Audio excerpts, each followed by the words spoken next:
Et ce matin, bien-aimés frères et sœurs, j'aimerais ouvrir la parole de Dieu dans le premier livre de Samuel et continuer dans le thème qu'a commencé notre frère vendredi sur le thème de la prière et évoquer cette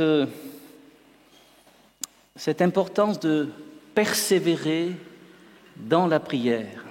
Et je voudrais particulièrement ce matin adresser à travers ces quelques textes de la Bible que nous allons lire et évoquer vraiment de la part du Seigneur un encouragement pour tous ceux et celles qui persévèrent dans la prière à l'égard d'un membre de leur famille.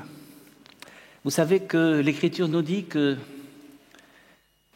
si quelqu'un n'a pas soin des siens, et principalement de ceux de sa famille, il est pire qu'un incroyant, il a renié la foi. Alors combien, je crois que ce matin, nous sommes absolument tous concernés par ces choses si simples que nous allons voir. Nous allons voir l'exemple d'une femme qui a persévéré. Je prends souvent l'exemple de cette femme parce que, à mon humble avis, c'est un des exemples les plus complets d'une situation où une femme a persévéré pendant des années et des années dans un contexte particulièrement défavorable et difficile pour elle. Mais elle a persévéré. Savez-vous pourquoi elle a persévéré? Parce que le Seigneur l'a tenue. Ce n'est pas avec ses forces. Elle n'aurait pas pu persévérer toute seule, mais parce que elle a choisi de garder ce contact avec le Seigneur dans la prière et de ne pas se résigner. Dieu l'a tenue, Dieu l'a soutenue jusqu'à la victoire. Alléluia. Alors lisons ce texte si vous le voulez bien. Premier livre de Samuel, chapitre 1er, verset 1er. Voici ce que nous lisons. Il y avait un homme de Ramathaïm Tsophim, de la montagne d'Éphraïm, nommé Elkana, fils de Jéroham, fils d'Eliou, fils de Tohu, fils de Tsoup, Éphrasien. Il avait 2 femmes, dont l'une s'appelait Anne, et l'autre Péninna. Péninna avait des enfants, mais Anne n'en avait point. Chaque année, cet homme montait de sa ville à Silo pour adorer l'Éternel des armées et pour lui offrir des sacrifices. Là se trouvaient les 2 fils d'Élie, Ophni et Phiné, sacrificateurs de l'Éternel. Le jour où Elkana offrait son sacrifice, il donnait des portions à Péninna, sa femme, et à tous les fils et à toutes les filles qu'il avait d'elle. Mais il donnait à Anne une portion double, car il aimait Anne, que l'Éternel avait rendue stérile. Sa rivale lui prodiguait des mortifications pour la porter à s'irriter de ce que l'Éternel l'avait rendue stérile. Et toutes les années, il en était ainsi. Chaque fois qu'Anne montait à la maison de l'Éternel, Péninna la mortifiait de la même manière. Alors elle pleurait et ne mangeait point. Elkana, son mari, lui disait « Anne, pourquoi pleures-tu et ne manges-tu pas? Pourquoi ton cœur est-il attristé? Est-ce que je ne vaux pas pour toi mieux que 10 fils ?» Anne se leva après que l'on eut mangé et bu à Silo. Le sacrificateur Élie était assis sur un siège près de l'un des poteaux du temple de l'Éternel. Et l'amertume dans l'âme, elle pria l'Éternel et versa des pleurs. Elle fit un vœu en disant « Éternel des armées, si tu daignes regarder l'affliction ou encore l'humiliation, la misère de ta servante, si tu te souviens de moi et n'oublie point ta servante, Si tu donnes à ta servante un fils, je le consacrerai à l'Éternel pour tous les jours de sa vie, et le rasoir ne passera point sur sa tête. » Comme elle restait longtemps en prière devant l'Éternel, Élie observa sa bouche. Anne parlait dans son cœur et ne faisait que remuer les lèvres, mais on n'entendait point sa voix.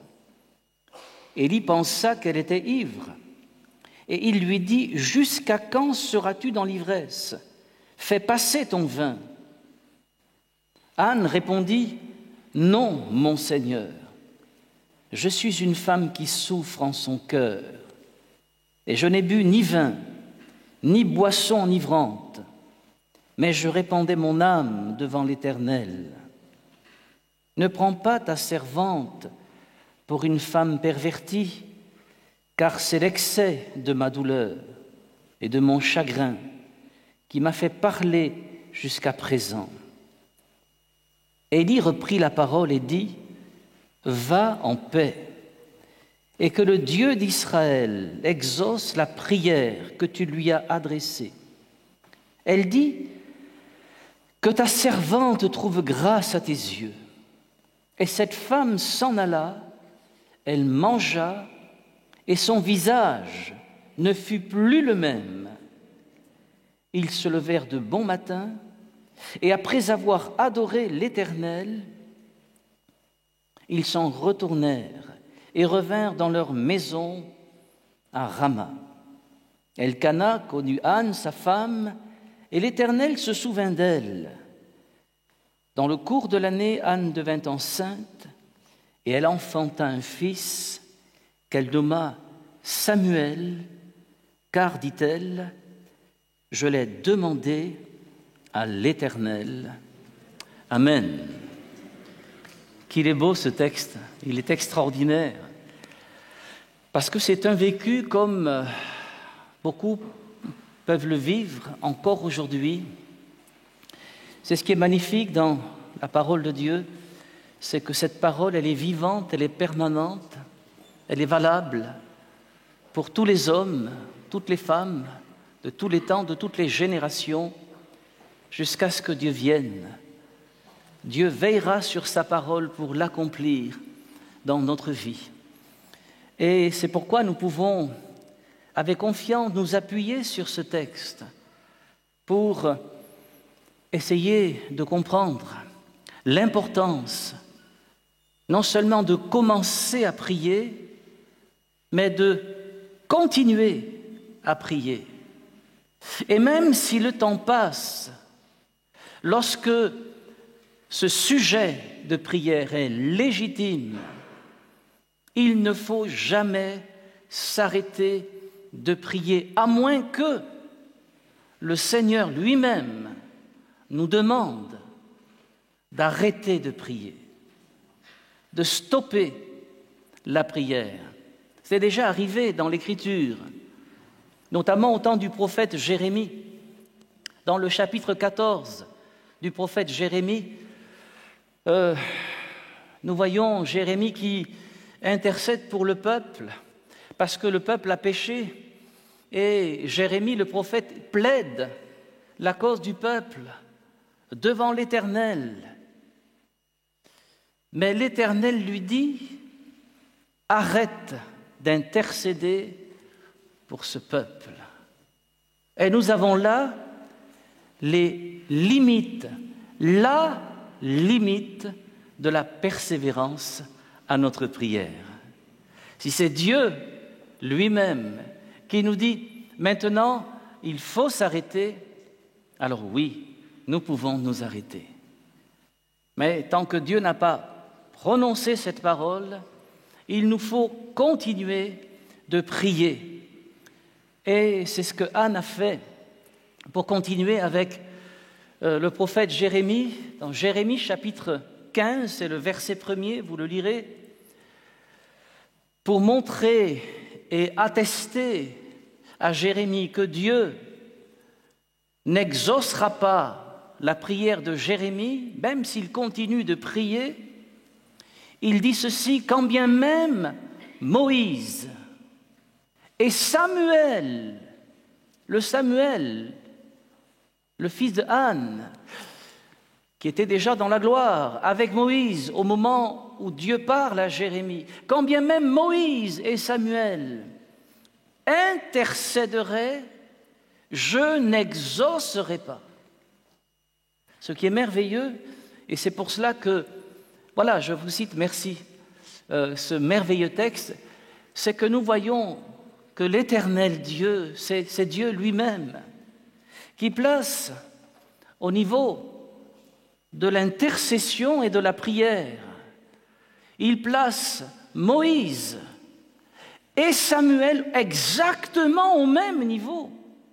Moïse, qui a été cet intercesseur extraordinaire, qui a prié, qui a plaidé la cause de ce peuple rebelle, qui lui en faisait voir de toutes les couleurs, il faut le dire.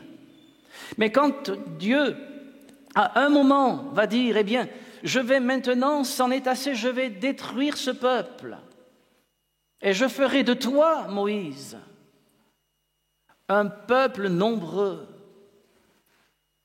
Si Dieu a déclaré cela à Moïse, c'était pour faire sortir du cœur de Moïse, pour nous encore aujourd'hui, la disposition de cœur de cet homme de prière qui préférait mourir avec le peuple de Dieu plutôt que Dieu détruise ce peuple et lui laisse la vie à lui. Eh bien, ce Samuel, il est placé au même niveau que ce Moïse. On comprend pourquoi ça valait le coup vraiment d'intercéder. Ça valait le coup d'intercéder. Anne a vécu des moments très difficiles. Vous savez, d'abord, combien la prière pour le Seigneur a une valeur que nous avons du mal, nous, à estimer, mais dans la parole de Dieu, dans le livre de l'Apocalypse, une image nous est donnée. Nous voyons, vous savez, les 24 vieillards, les 24 anciens qui sont autour du trône, quand ils adorent Dieu, ils proclament sa gloire, la gloire de l'agneau, de celui qui est assis au milieu du trône de l'agneau de Dieu. Ils s'avancent et ils ont dans une main une harpe et dans l'autre, ils ont, nous dit l'Écriture, des coupes en or qui sont remplies de parfums. Le parfum, ce n'est pas le parfum liquide qu'on connaît aujourd'hui, mais vous savez, c'était ce parfum solide que l'on jetait sur les braises, qui brûlait et qui faisait monter vers le Seigneur une fumée qui embaumait tout le temple, tout l'intérieur du tabernacle d'abord, puisque dans le texte que nous avons lu, nous avons marqué le temple, mais il est question du tabernacle. Le temple n'a pas encore été construit. Mais, eh bien, ce parfum qui monte devant le Seigneur, c'est un parfum d'une agréable odeur. C'est le symbole de l'agrément que Dieu porte, non seulement sur la prière, mais si cet encens, il est contenu, si ce parfum, il est contenu dans une coupe d'or, c'est pour nous montrer toute la valeur de nos prières aux yeux du Seigneur. À chaque fois que nous élevons devant le Seigneur des mains pures pour intercéder en faveur de ceux, principalement, nous dit l'Écriture, de nos familles, eh bien, chaque fois, ces prières, elles sont reçues par le Seigneur. Et elles sont mises dans des coupes en or. Dans des coupes en or. Souvenons-nous que c'est quelque chose de précieux que nous faisons pour le Seigneur lorsque nous invoquons le nom du Seigneur sur nos enfants, sur nos parents, sur une épouse qui ne connaît pas encore le Seigneur, un mari qui ne connaît pas encore le Seigneur, ou bien qui l'a connu, qui est devenu rebelle, ou les enfants rebelles, ou des parents qui sont devenus rebelles, lorsque nous élevons devant Dieu ses mains et que nous prions pour eux, quelque chose se passe dans le ciel, quelque chose de magnifique. Nos prières ne tombent pas à terre, elles sont recueillies et placées dans des coupes en or. Alléluia. Et j'ai presque envie de dire, et quand la coupe est pleine, la bénédiction se déverse. Alléluia. Béni soit le Seigneur. J'aimerais vous montrer. Alors, la prière, c'était... Comment dirais-je? Oui, la prière, c'est un peu le parcours du combattant. Vous savez, ceux qui ont fait le service militaire, aujourd'hui, on ne fait plus le service militaire. Mais mon frère Joël l'a fait, Cédric, je ne sais pas, c'était peut-être à la limite, oui, c'était à la limite encore. Mais bref, enfin, tous ceux qui ont les cheveux blancs, là, pour la plupart, ils ont fait le service militaire. Vous savez, le parcours du combattant, c'est quelque chose, hein. Je me souviens, c'était vraiment difficile. Voilà, eh bien, c'est un peu le parcours du combattant, c'est vrai, la persévérance dans la prière, particulièrement dans l'exemple que nous avons ici de Anne. Anne, Hannah, dont le nom signifie la grâce. C'est pas beau ça comme prénom? La grâce, alléluia. Ce qui est extraordinaire chez cette femme, c'est que malgré toutes les souffrances, toutes les méchancetés qu'elle a subies, notamment de la part de Pénina, une femme qui souffrait également, il faut quand même le souligner, parce que Anne était aimée de son mari Elkana. Malgré tout ce que cette femme a donc subi, Anne, elle est restée dans une attitude de grâce. La première des choses que Anne a dû apprendre à surmonter, c'est le fait de ne pas se résigner malgré les années et les années qui passaient. Mon frère, ma sœur, toi qui peut-être depuis des années implore le nom du Seigneur pour ton fils, pour ta fille, pour ton mari, pour ton épouse, pour ton père, pour ta mère, ne baisse pas les bras. Même si tu ne vois pas le début du commencement de quelque chose, continue, persévère dans la prière. Jésus a donné une parabole dans Luc chapitre 18. Il donne cette parabole pour montrer qu'il faut toujours prier et ne pas se relâcher.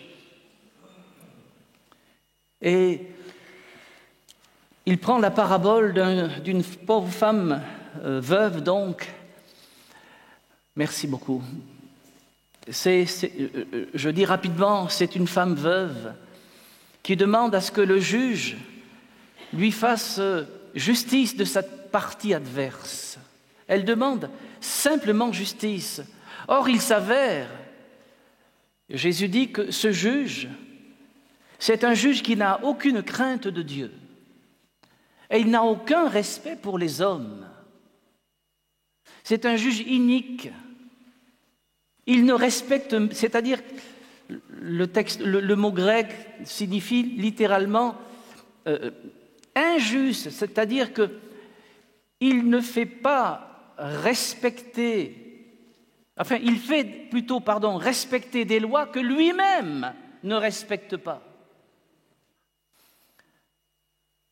Et dans cette parabole, Jésus nous dit que cette femme, à force de persévérer, de venir devant ce juge pour présenter sa requête, finalement, cet homme corrompu, méchant, qui ne craint pas Dieu, qui se moque des hommes, finalement cet homme va quand même lui faire justice afin qu'elle ne vienne plus lui casser les pieds, lui rompre la tête. Mais ça veut dire, ça veut dire qu'elle ne vienne plus m'ennuyer. Elle me fatigue. Et le Seigneur de dire, à combien plus forte raison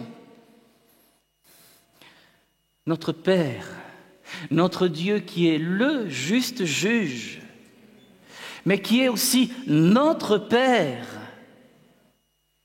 qui est plein de compassion à l'égard de ses enfants, à combien plus forte raison il fera justice à ses élus qui crient à lui jour et nuit, c'est-à-dire qui persévèrent dans la prière. Et Jésus de compléter encore en disant, je vous le dis, il leur fera promptement, il leur fera bientôt. Ce que ça veut dire, vous savez, quand il est dit, c'est le bientôt du Seigneur Jésus. Quand le Seigneur Jésus dit, voici, je viens bientôt,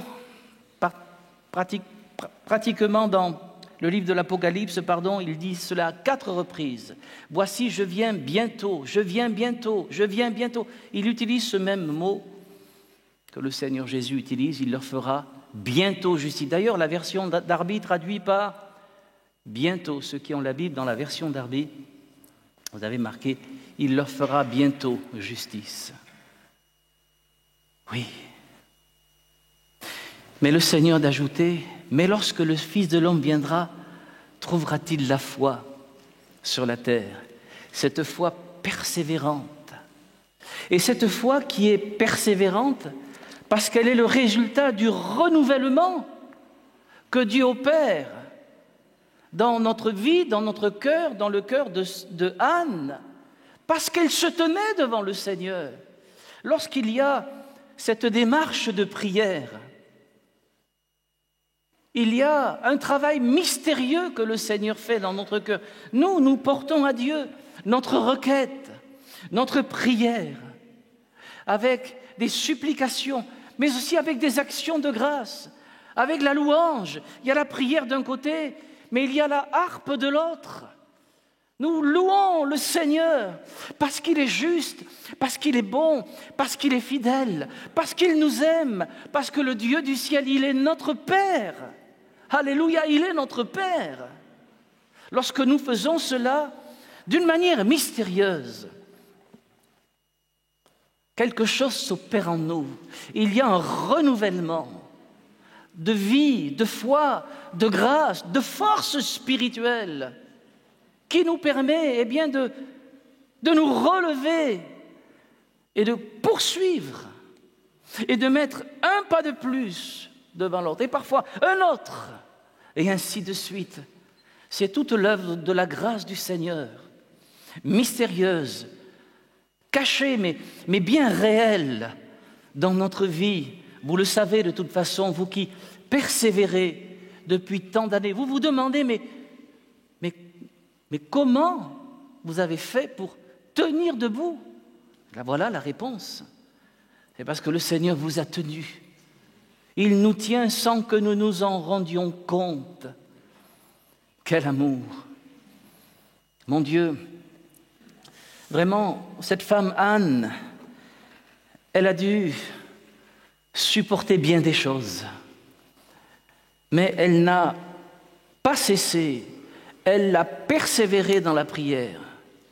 Plaise à Dieu que, oui, nous puissions être aussi de ceux qui, ne s'arrêtent jamais de prier.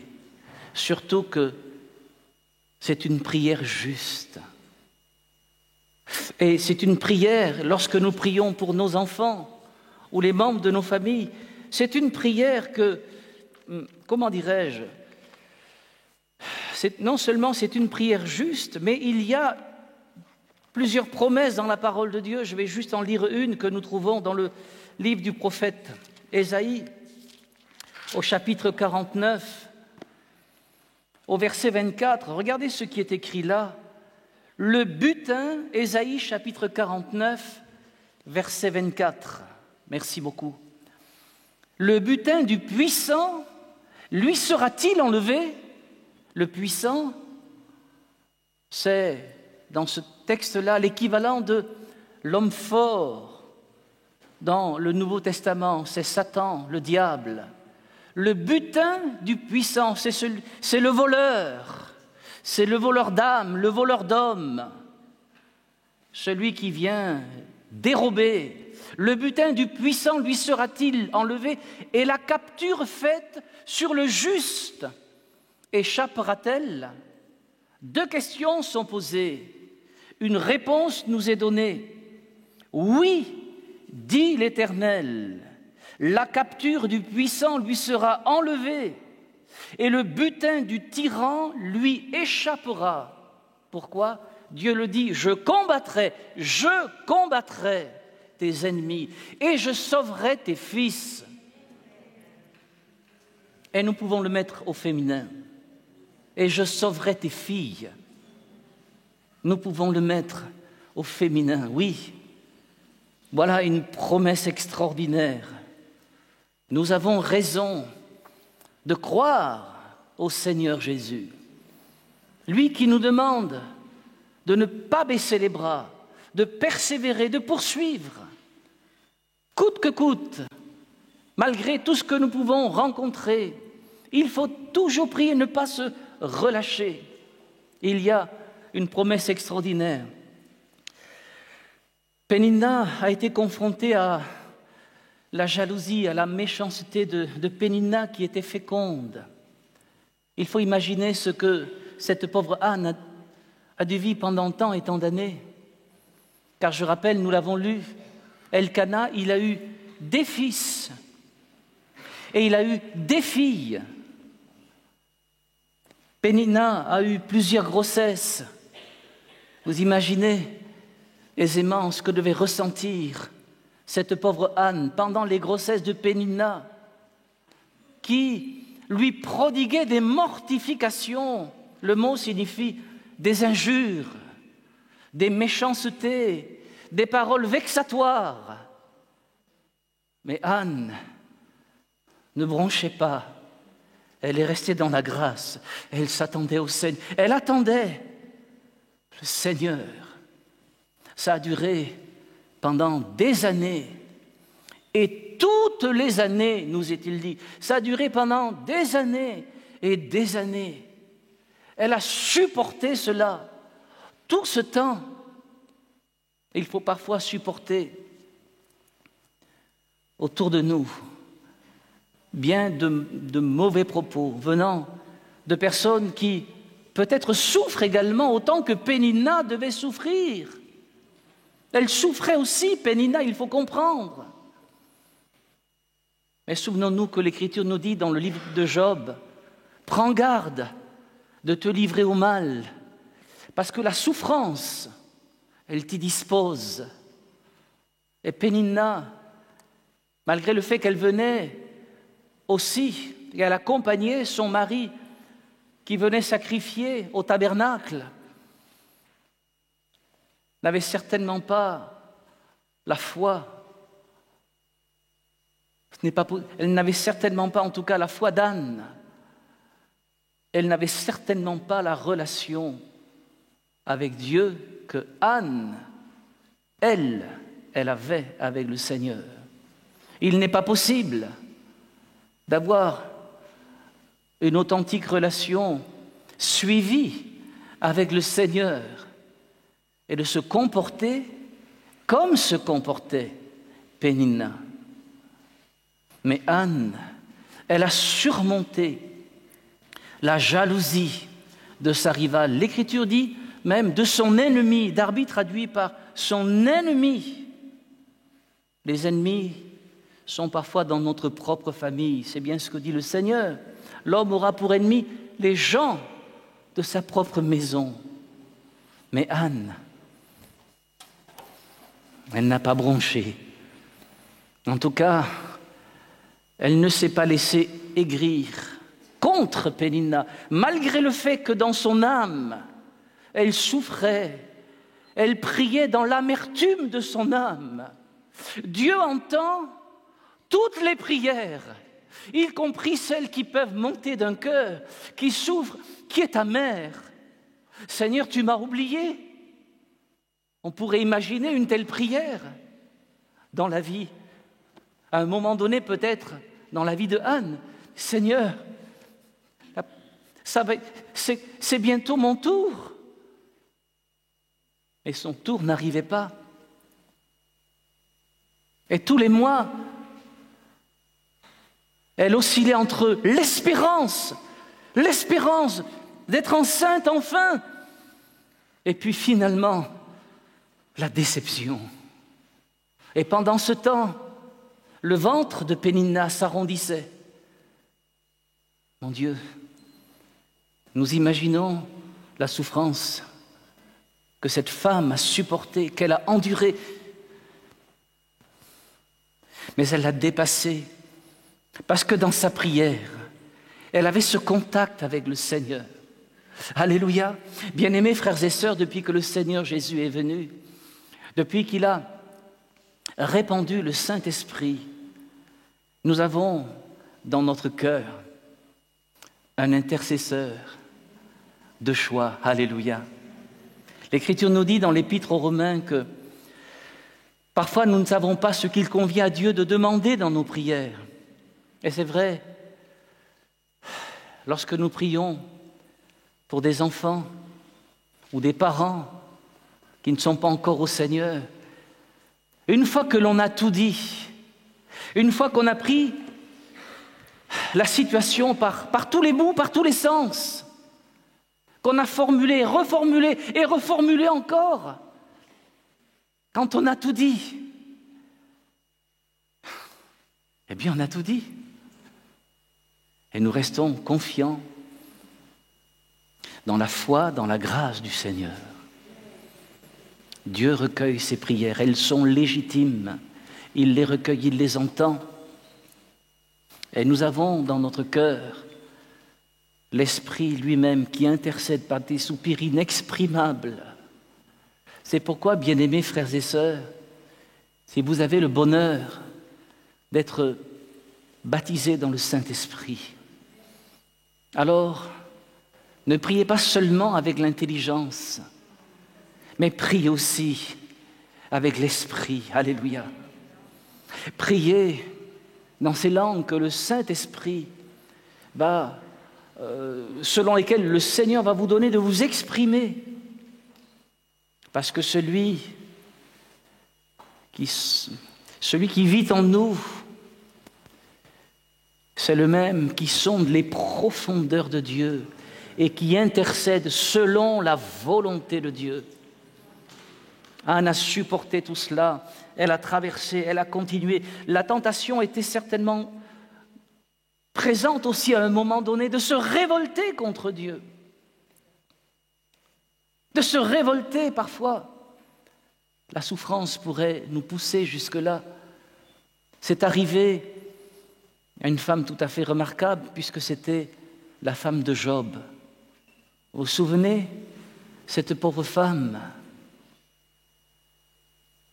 quel grand malheur. Le même jour, elle perd ses 7 fils et ses 3 filles. Le même jour. Comment peut-on imaginer un service funèbre avec 10 cercueils qui sont alignés là, 10 cercueils, et Madame Job qui est là, devant ses fils, ses filles qui n'ont plus de vie, qui sont morts, mais elle ne dit rien. Elle persévère avec son mari qui se tient devant Dieu et qui n'attribue rien d'injuste à Dieu. Mais voici que son mari est à nouveau frappé par l'adversaire d'un ulcère malin, c'est-à-dire d'un ulcère qui avait pour origine une action diabolique dans le corps même de Job. Voici que les vers courent sur sa peau. Et Madame Job qui voit tout cela, elle craque. Elle va dire à son mari, « Maudit Dieu et meurs. » Pauvre Madame Job. Eh bien, Anne a pu surmonter cette tentation de tout abandonner, de rejeter Dieu de sa vie, de maudire Dieu. Elle a persévéré, malgré le fait qu'elle était seule dans son combat. Et parfois, quelqu'un pourrait dire, mais je suis seule. Mon épouse et moi-même, nous avons le privilège d'être deux. Mais combien ce doit être difficile quand on est tout seul. J'ai du mal à imaginer ce que cela peut être quand on est tout seul. Anne, elle était toute seule, à lutter, à persévérer. Son mari l'aimait, certes, il était là à côté d'elle. Mais les questions qu'il lui pose, pourquoi es-tu triste? Mais est-ce que je ne vaux pas pour toi mieux que 10 fils? C'est curieux, hein, cette parole de cet homme qui est tellement maladroite. Son besoin de paternité est satisfait, mais il n'a pas pris en compte la situation, ce manque, cette douleur dans la vie de celle qu'il aime. Pourtant, il aime sa femme. Et face à cette incompréhension, elle aurait pu se rebeller, se révolter, mais elle reste Anne. Elle reste Hannah, la grâce. Elle se confie dans le Seigneur parce que le Seigneur la tient. Alléluia! Il faut toujours prier et ne pas se relâcher. Et puis à un moment donné, quelque chose va se passer. Peut-être, probablement, certainement, l'œuvre de la grâce du Seigneur aussi, dans son cœur, qui va susciter en elle cette prière. Seigneur, si tu me donnes un fils, eh bien, je ne vais pas le garder pour moi. Je ne vais pas m'enorgueillir pour sortir de ma condition sociale, qui était une condition épouvantable. Je n'ai pas le temps d'en parler là, mais une femme qui était mariée, qui n'avait pas d'enfant, elle était vraiment mal regardée dans la société de l'époque. Bref, elle ne demande pas un enfant pour sortir de cette condition-là, mais elle demande cette fois un enfant pour le consacrer au Seigneur. Seigneur, si tu me donnes un enfant, je te le rendrai. Il n'y a que le Saint-Esprit qui puisse susciter une telle prière dans le cœur d'une femme qui souffrait tellement depuis tant et tant d'années pour en arriver à dire cela. Mais ce que Dieu a fait pour Anne, bien-aimés frères et sœurs, vous croyez que Anne, c'est la chouchou du Seigneur? Bien sûr que non. Non. Dieu ne fait exception de personne. L'Écriture nous dit que Dieu ne fait pas de favoritisme, mais ces choses nous sont données dans la parole de Dieu pour que nous puissions tirer instruction, pour nous-mêmes, en nous disant que ce que Dieu a fait pour Anne, il veut le faire aussi pour moi, il veut le faire pour toi. Alléluia. Et il le fera pour toi. Et il le fera pour moi. Béni soit le Seigneur. Anne a dû aussi surmonter le fait qu'elle avait affaire à un homme de Dieu qui, pour le coup, parfois manquait vraiment de discernement. Vous vous rendez compte ce que le sacrificateur Élie lui a dit, alors qu'elle souffrait, alors que son cœur était chaviré de chagrin, elle ne mangeait pas, elle pleurait, elle n'avait même plus la force de dire des mots. Les mots lui manquaient, comme il nous manque parfois. Alors elle était là, elle murmurait, elle bougeait les lèvres, mais aucun son ne sortait. Vous savez, comme il arrive parfois, tellement les sanglots étreignent notre gorge, tellement on a une boule ici, on n'arrive plus à prier, à faire. Les mots n'arrivent plus à sortir. Et les lèvres bougent. Et au moment où elle est dans cet état de souffrance, de vulnérabilité, voici que l'homme de Dieu lui dit « Va faire passer ton vin ailleurs ». Elle aurait pu légitimement se lever et le réprimander. Mais elle est restée une femme de grâce, encore une fois. Elle est restée dans le respect pour cet homme de Dieu qui ne l'avait pas respectée, elle. Non, Anne n'est pas une femme exceptionnelle. C'est Dieu qui est exceptionnel pour produire une telle attitude dans le cœur de cette femme qui est une femme de la même nature que vous et moi. C'est Dieu qui fait cela. Mais nous pouvons le croire. Parce que c'est vrai, c'est une réalité. Dieu fait cela encore aujourd'hui. Il l'a fait pour Anne, il va le faire pour toi. Alléluia. Parce qu'il est le fidèle.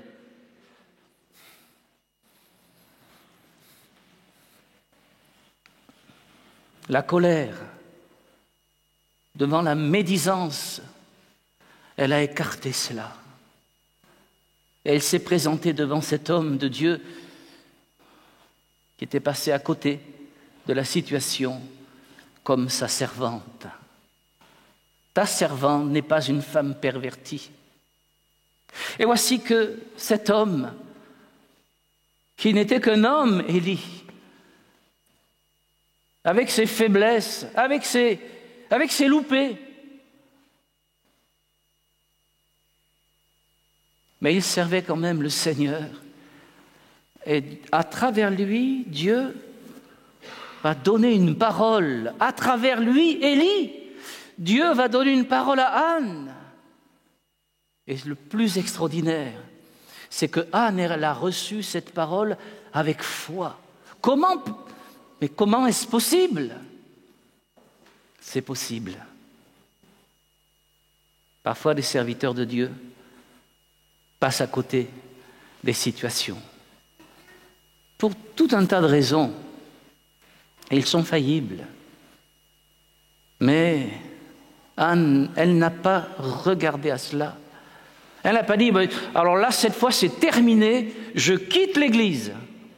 Ça, maintenant, non, mais c'est une honte. C'était une honte, en effet. Mais elle est restée au milieu du peuple de Dieu, auprès de son mari. On aurait pu comprendre qu'elle ne veuille plus venir parce qu'elle ne voulait plus s'exposer à de la souffrance. Mais non, c'était toujours Élie.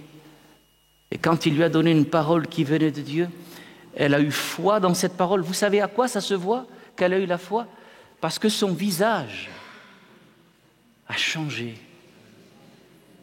Cette parole a séché les larmes. Cette parole l'a mise au large. Elle a cru dans la parole de ce serviteur de Dieu, malgré tout. Et ce qui est extraordinaire, j'ai déjà fini depuis un moment d'ailleurs,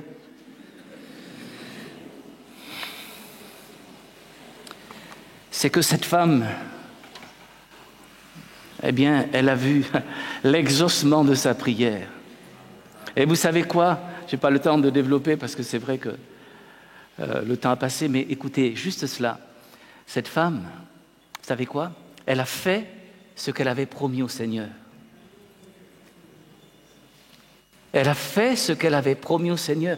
Ça devait être difficile pour elle, mais elle a sevré l'enfant, c'est-à-dire pendant peut-être 2-3 ans. Elle l'a eu avec elle. Évidemment, elle s'en est occupée.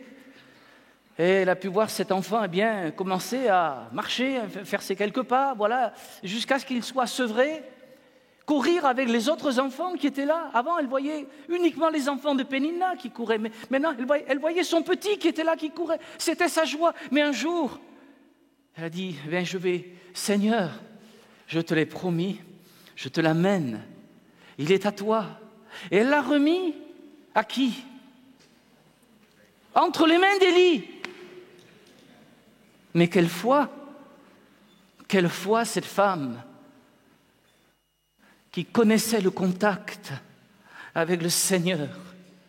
Oh, bien-aimés frères et sœurs, le contact avec le Seigneur, c'est tout. Et ça décide de tout dans notre vie. Alléluia. Et vous savez quoi? Mais le Seigneur, voyant la fidélité de cette femme, il va la visiter et elle va connaître à nouveau son mari. Elle va tomber enceinte, elle va mener à terme 5 grossesses supplémentaires. Vous le lirez. Elle aura 3 fils et 2 filles. Alléluia. Elle a persévéré jusqu'au bout dans la prière. Imitons sa foi. Imitons sa démarche. Prions le Seigneur.